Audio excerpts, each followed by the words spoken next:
introduce you to Manny Jackson, founder and design director of Thread Haus Company, a sustainable clothing brand that creates gender-neutral and multifunctional apparel and accessories. Manny started his fashion journey in his mother's garage and later learned with several fashion brands before launching his own called the Gent's Closet.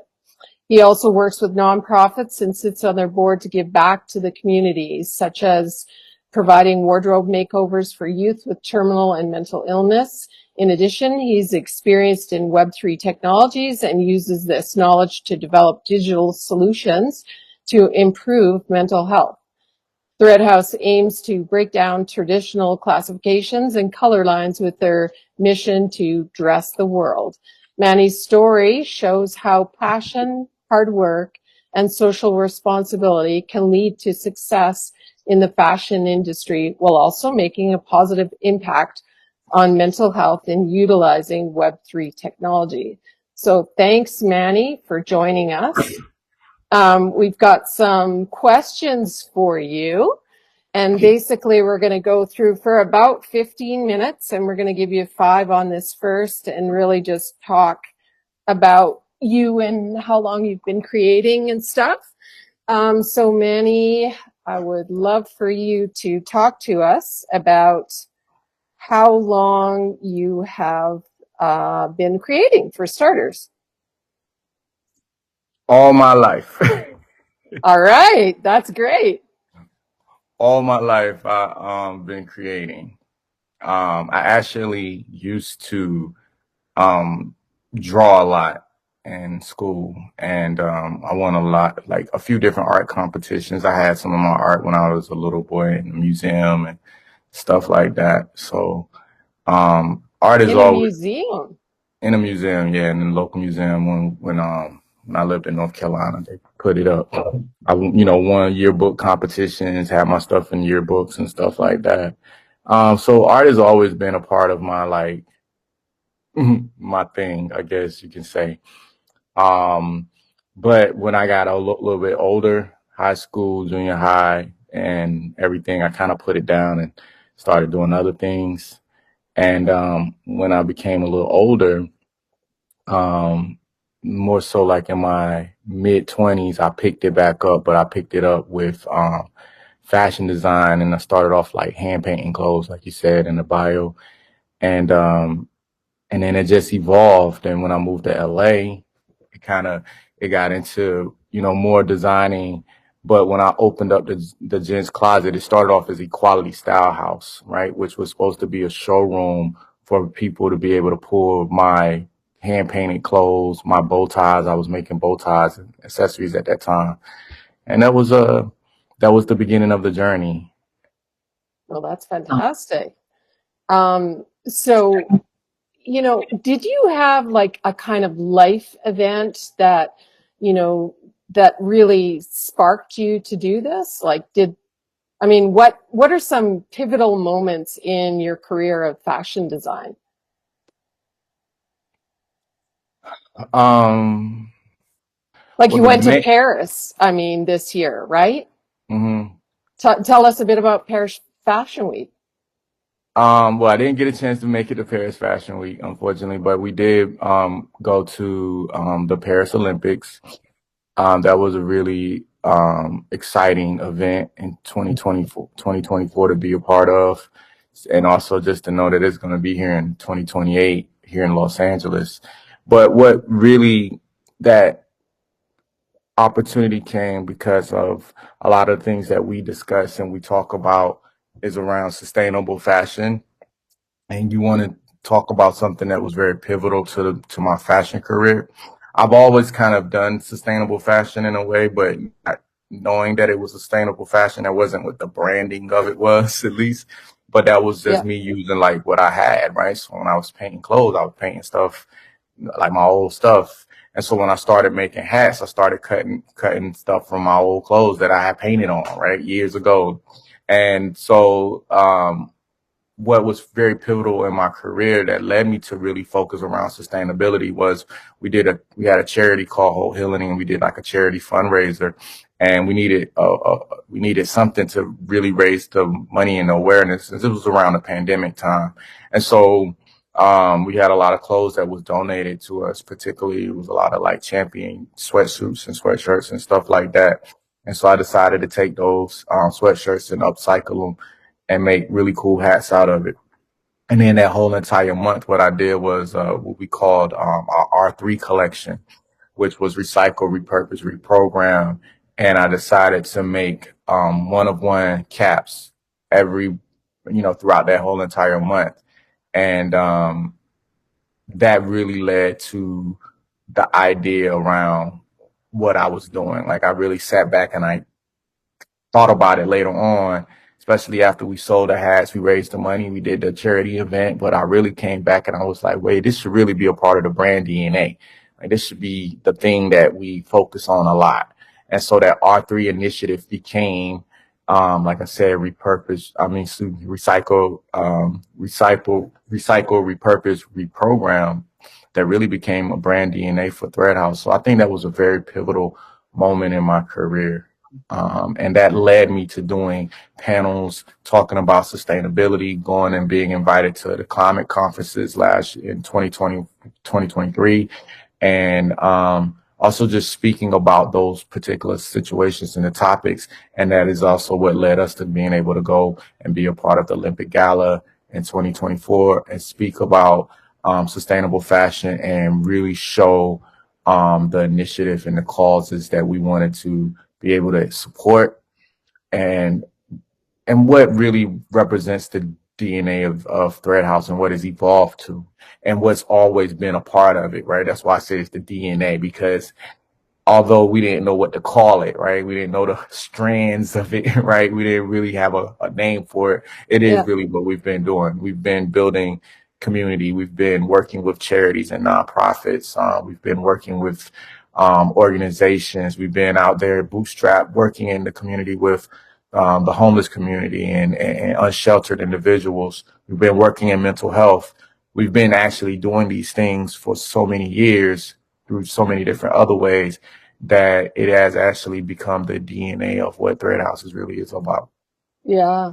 Tell us a bit about, like, you recently worked with the correctional facility in LA. Tell us a bit about that program a little bit.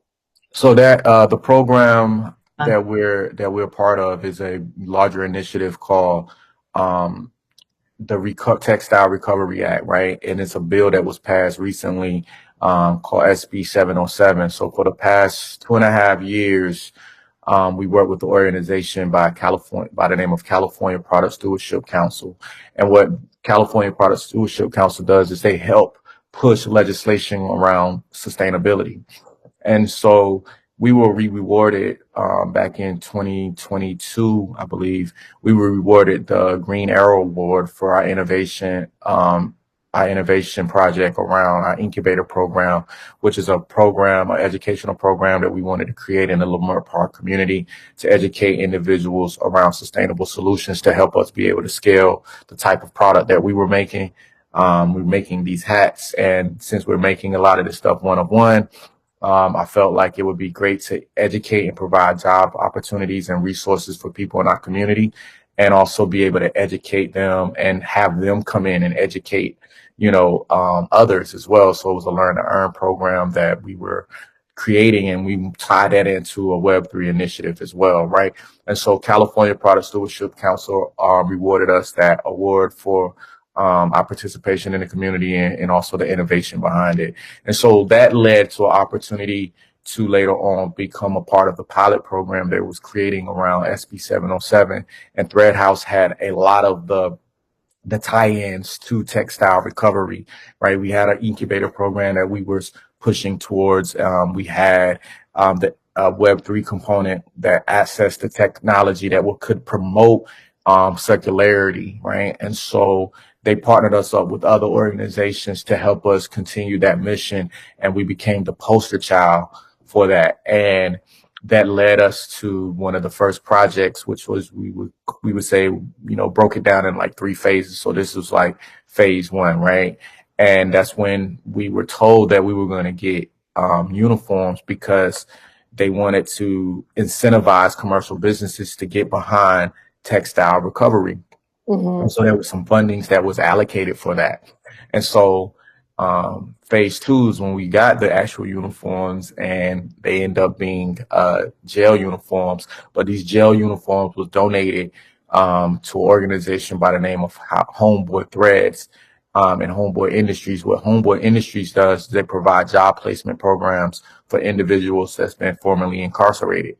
And so Thread Haus has been a big fan of what Homeboy Industries do provide and do. You know, one of my partners is a fellow graduate of that program, and I know a couple other individuals that's went through that program, and they just do phenomenal work by creating these businesses within it to provide these jobs for these individuals. And so when I got that opportunity to work with the discarded jail uniforms, at first I was a little bit weary, right? Like, oh, here I go, the black guy working with jail uniforms, right? But I kind of looked at it a lot of different, and I said, you know, I'm gonna make this what it should be, right? Because I believe in what Homeboy Industries is actually doing. And I made the first jacket as a sample just to show them what I was going to make. Because I tell people what I'm going to do, and they're like, that sounds interesting. Okay. They never get it until they see it. And so when I brought it back to them and I showed them what I made, the guys and the girls in the program went crazy. They was like, yo, that jacket is dope. I'll wear that. Like, where can I get it? Yeah. And these were the individuals that have been formerly incarcerated. And so when I talked to them, I really saw their story differently. Like I really was really moved by what that was. Like they felt like this was a reinvention of them. Like they're working in this program. Yep. They went through, they was reformed. Yep. And then they paid their retribution into society, and now they're reinventing themselves. And that's what the basis of R3 Remix, right? Reform, yes. Retribution, reinvention. That's where that came from. And so working with Los Angeles City Sanitation, Homeboy Threads, and California Product Stewardship Council around the Textile Recovery Act, SB 707, has really, really actually helped push this initiative that's further taking us along to speak about what we're doing in the fashion industry around sustainability, also to speak about what else we're doing with as far as tying in community organizations and partnering with other individuals and just bringing that full circle for us. So yeah. That's absolutely fantastic. I mean, not only are you bringing in communities, but you're basically helping people get jobs, right? And that's critical to the whole scales of economy here, right? I think we need to wrap it up a little bit. I mean, it's beautiful that you've said so much, and I know you have a ton more to say. But I think that maybe tell us a bit about the future, a couple conclusions on this. You probably have about 3 minutes because we don't want to keep people too long. But tell us about your future. What's up for Manny's and Thread Haus future plans? Okay, Thread Haus future plans. Well, I'm excited to announce that we've been separated in what they call the Los Angeles Clean Tech Incubator Program. We are accepted in the first phase, which is known as innovation. The goal is to get to incubation. That's when they get behind us and really help us streamline our business model so that we're able to bring in, future investors and everything. And I have this whole entire vision for worker-owned type of business model. And so a lot of the individuals that's been tied into our incubator, that's tied into supporting what we're doing, we're going to, be able to scale, offering them a larger part of the vision. So I'm excited about where that's going to go. We have a couple projects that we have in works where we're creating a product that we're able to share, hopefully with our unsheltered community, and really pull at the heartstrings of all of our community to get behind getting individuals really cool blankets, right? And I won't get so deep into that yet, but I'm very excited with that project lens too. Also, we have a project that we're working on for 2025 as well, where we're introducing a fully recycled and sustainable shoe that's like multifunctional with the brand as well. Um, I'm very excited about that product because it is actually going to be used. I mean, the material is actually coming from all the recycled, discarded stuff that we got from making these jackets behind us, right? These denim That's jackets. fantastic. Yeah. So it's just interesting to see how this whole entire vision is being evolved, and is a very slow process. But it's a process. I can't even say it's slow, right? I just say it is a process, right? I It's have a an process. idea, Yeah. and I just go about and try to figure out how to make it. And to be honest, I used to be in rushing about it. I used to rush about it, like, oh, I want to make it now. But now I'm just believing in the vision and throwing the irons in the fire. And when they Yeah. light up, they light up. But Yeah. long as those irons are getting in the fire, right? And just Yep. even like with the Lacey thing that we're a part of, I mean, I have applied for this thing 3 times, right? And on the third time, I got in, but I didn't get in where I wanted to get in, but I still got in, right? Yeah. And so I'm excited about having those type of opportunities and just seeing how they evolve and just working the programs, working the Yeah. ideas, just going through the process. The shoe process project has already been going on to it'll be its second year, right? And so I, a lot of hiccups happened last year and we was like, oh yeah, but I'm just down to just go through the process of all of this, see where it goes. The gel and uniform, the gel jackets, they're evolved into a whole different project of their own where we'll be going into actual different institutions and rehabilitation centers to provide resource programs where we may be able to give the inmates an opportunity to do some customization stuff and do some really cool things just with their own product and inside. And I'm excited to see what that goes and ties into, and the celebrities and the people that wants to get behind this and endorse this idea and this movement. So where I'm at now is just building something and just seeing where it goes, right? Just building Great. something, Yeah. knowing that I have the realest and the purest intentions behind it, and For that sure. I'm really out here wanting to help people create economic growth for our communities, for our Yep. society, and just be dope as a designer and creative as I can be, and just hopefully inspire people with my journey and with my message. Thank you all Okay. so much for trusting me and believing me in all this stuff. Of course. It's a Thank you for journey. trusting us, right? Journey. Oh It yeah, is both ways, right? It goes it both ways. definitely does.